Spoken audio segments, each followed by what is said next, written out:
सद्दाम हुसैन दुनिया के उन मशहूर शख्स में से एक हैं जिनका नाम लोगों के दिलों में लंबे समय तक रहेगा। सद्दाम हुसैन के बारे में लोगों की राय अलग अलग है। कई लोग उन्हें अपना हीरो मानते हैं तो कई लोग इसके विपरीत उन्हें विलन मानते हैं। यहाँ तक कि उन्हें लाखों लोगों का हत्यारा भी बताते हैं।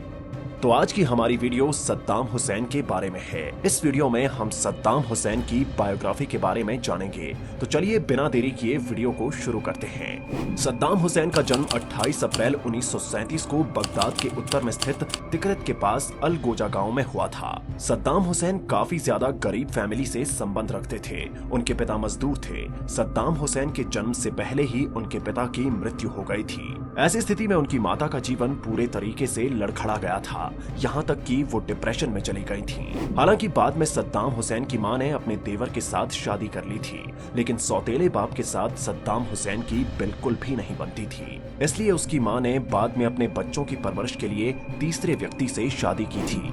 उस समय का तिकरित अपनी लाचारी के लिए बहुत ज्यादा मशहूर था। इन परिस्थितियों ने सद्दाम हुसैन को बचपन से ही भयानक रूप से सनकी और निर्दयी बना दिया था।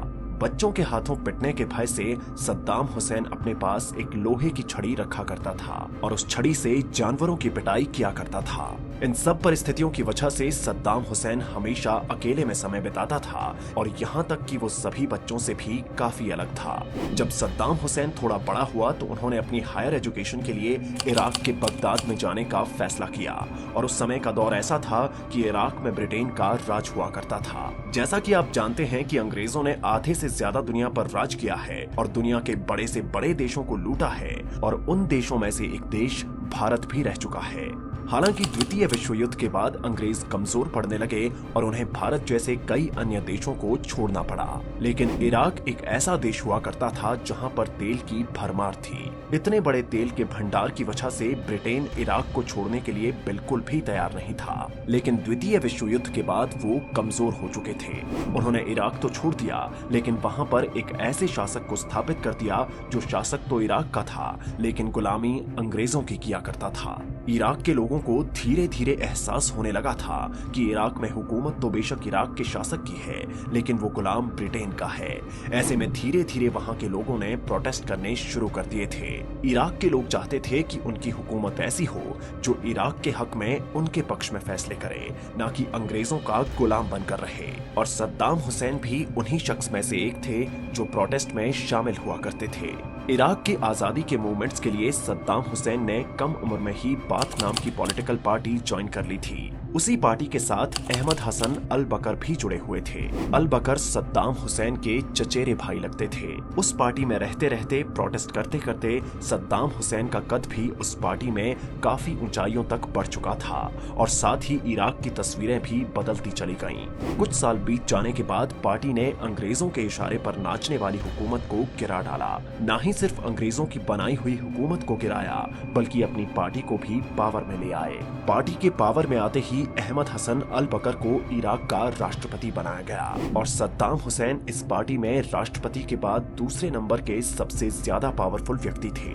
यहाँ तक कि वो इतने पावरफुल थे कि राष्ट्रपति से ज्यादा इराक में उनकी ही चलती थी। उनकी मर्जी से ही इराक में छोटे से छोटे और बड़े से बड़े फैसले लिए जाते थे। सद्दाम हुसैन ने उस समय इराक में मौजूद सारे तेल के भंडार को अपनी गवर्नमेंट के अंडर में ले लिया था। इसकी वजह से इराक में गवर्नमेंट की आमदनी बढ़ चुकी थी और सारे के सारे पैसे इराक के डेवलपमेंट में इस्तेमाल किए जाने लगे थे, जैसे अच्छे हॉस्पिटल, कॉलेजेस और सड़कें बनवाई जा रही थी। और ये वही समय था जब सद्दाम हुसैन पूरे अरब में दुनिया के एक ताकतवर नेता के रूप में उभर रहे थे।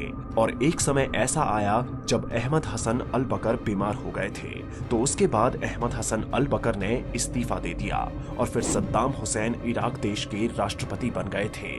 सद्दाम हुसैन के राष्ट्रपति बनने के बाद अब वहां के हालात पहले जैसे नहीं रहे थे।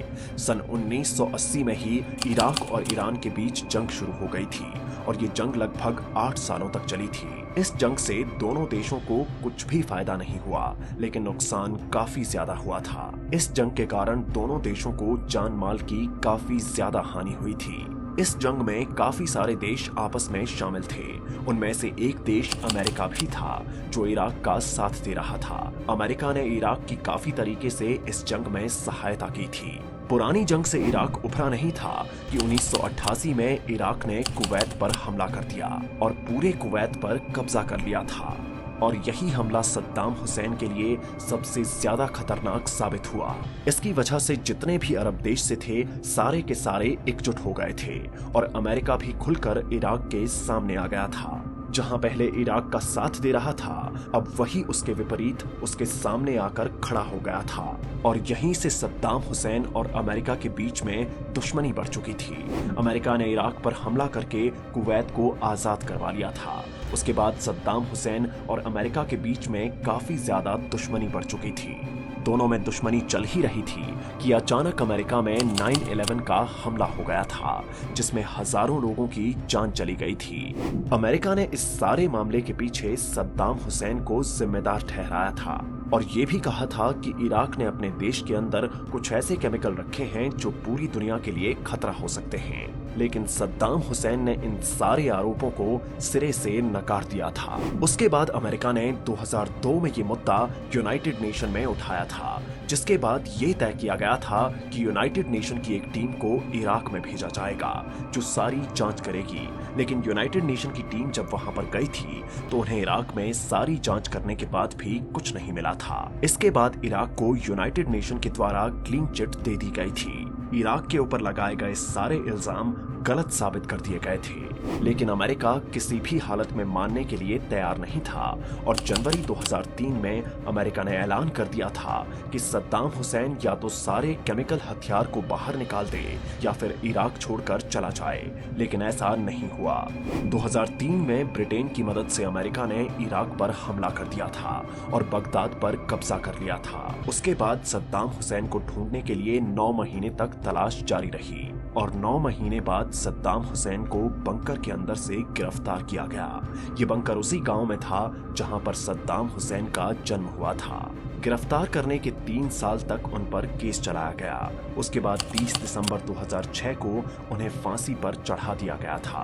सद्दाम हुसैन ने फांसी के वक्त अपने चेहरे पर काले कलर का नकाब नहीं पहना था, जो कि फांसी के वक्त पहनाया जाता था। उनका मानना था कि लोग उनके चेहरे को देखें और जानें कि उनके चेहरे पर जरा सा भी खौफ नहीं है।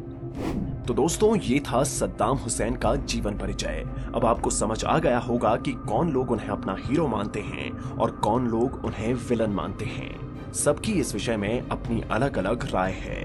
तो दोस्तों, कैसी लगी आपको सद्दाम हुसैन के बारे में ये वीडियो, आप हमें कमेंट करके जरूर बताएं। और ऐसी ही हिस्ट्री से जुड़ी वीडियो के लिए आप हमारे चैनल को सब्सक्राइब करना मत भूलें। अब मिलते हैं अगली वीडियो में, तब तक के लिए थैंक्स फॉर वॉचिंग।